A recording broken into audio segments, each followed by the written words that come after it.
the eraser tools, I've noticed that a couple of you have started to explore these a little bit. And so I just want to kind of go through different ways to erase.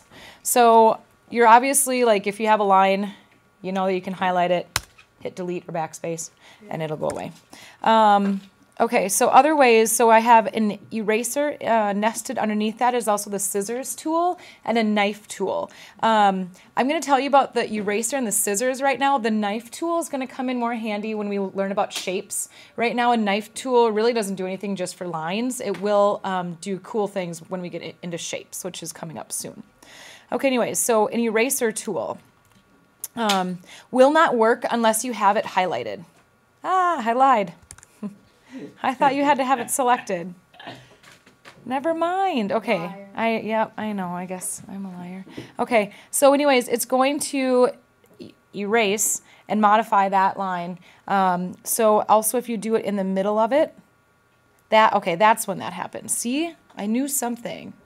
Okay, when you have it selected and you want to erase like a middle section of a line, it'll do that, and it'll actually make those now into two separate lines, so that you can select each of these individually and move them about.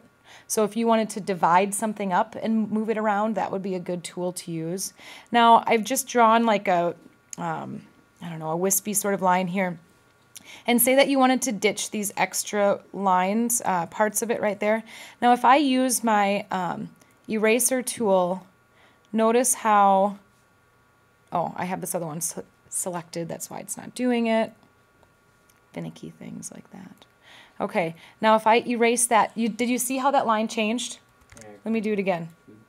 Yeah, because it's going to apply these artistic features that we have on that line differently, because now it's a shorter line, right? So it's like a filter that's going on in that line. So there's that.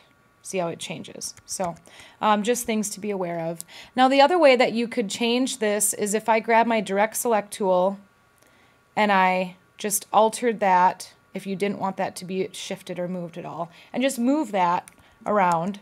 The other way that I could erase a section is if I would grab and add an anchor point into there on that line.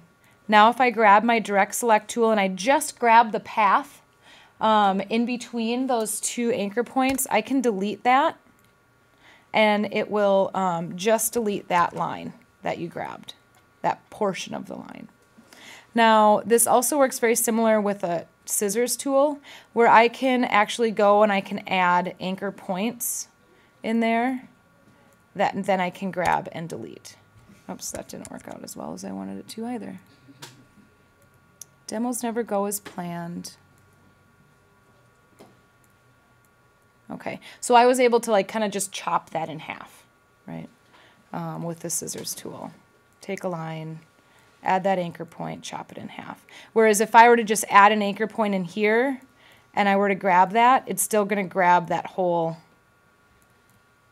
line. It's not going to know what to do.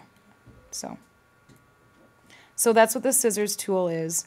The knife tool we're not going to talk about. I thought there was something else I wanted to, maybe I just tried the scissors on this point. So see, it's going to give me a whole new shape to play with when I use that scissors tool, because it's like it just cuts it in half.